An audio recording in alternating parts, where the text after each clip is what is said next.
pau na máquina, eu, você, Marcelo e o Matheus aqui na retaguarda, ele estava em Floripa, não estava em São Paulo com a gente, e começamos a estruturar tudo. Só que para funcionar tem um primeiro pilar fundamental, tem uma primeira ferramenta que a gente tem que executar, não é, Dani? É isso aí, perfil ideal de cliente. Então foi muito legal, porque como o João estava falando ali, né? Então falou de script, falou do próprio funil, falou de olhar para a própria base, mas quando eu desenho um produto e quando eu penso na mentoria, ou quando eu penso nesse produto de high ticket, ainda assim para a tua base tá, esse cara tá nesse cenário, para ele vir para esse próximo passo, quem é o perfil ideal de cliente que está na base que deveria vir para o próximo cenário?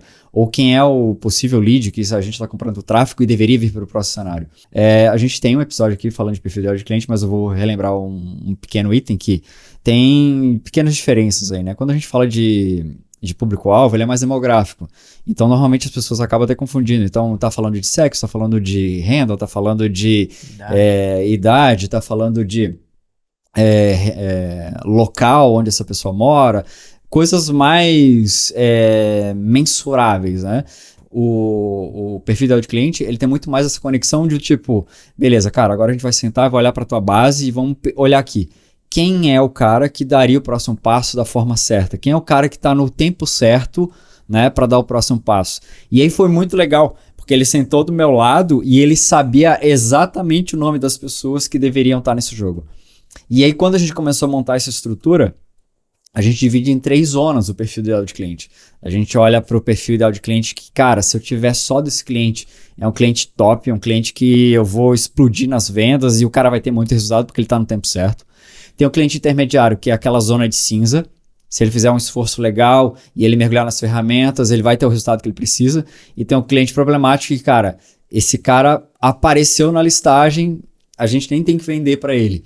E aí foi muito legal, porque a gente sentou e ele começou a identificar as características, os comportamentos e tal, as dores, os problemas, e a gente fixou e conseguiu fechar essas características, né? E as informações todas que ele precisava. Foi muito legal, porque dali sai insight para copy, né? De página, sai insight para ele, é o próprio expert. Então é muito legal quando ele viu assim, tipo, cara, que legal, ele consegue entender que tipo de conteúdo ele tem que produzir, que tipo de abordagem ele pode pensar em fazer, que tipo de material ele pode pensar em construir para incrementar a mentoria. Então tem muito insumo que sai do perfil ideal de cliente por conta desse entendimento de quem é o próprio especialista, né, nesse caso, quem é o próprio dono do negócio. Então na cabeça dele ele lembra de todo mundo que teve resultado, como usou a ferramenta, como ele trouxe de um ponto, né, que era um ticket menor, tinha a comunidade lá que era 997, como é que esse cara comprou um ticket maior e está tendo mais resultado.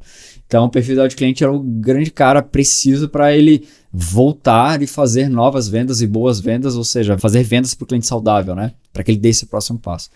Então essa etapa foi muito gostosa de fazer assim, porque faz o insight de toda a próxima fase, né? Aqui a gente falou um pouquinho do marketing, do conteúdo, do que ele entrega nas mentorias, os insights, inclusive lá dentro apareceu insights de módulos, né? Foi muito legal, porque na identificação do perfil ideal de cliente saiu uma dor que é quando esse cara fala sobre dinheiro, esses caras não querem comprar. Então quando ele faz promessa de dinheiro, investimento, cara... e ele tem esses cases, mas os caras não compram. Eles compram conforto para a família, eles compram o que o dinheiro dá, mas não o que ele pode ver esse dinheiro multiplicado algumas vezes. Né? Ele consegue tangibilizar de outras formas. E aí ele trouxe alguns insights e tal, para ter um módulo falando sobre dinheiro, falando sobre como trabalhar essa mentalidade financeira.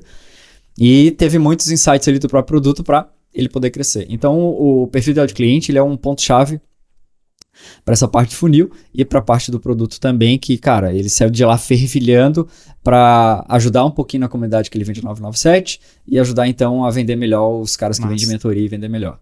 E aí, quando o Dani termina a parte do perfil de cliente, vem todo um trabalho de construção de script.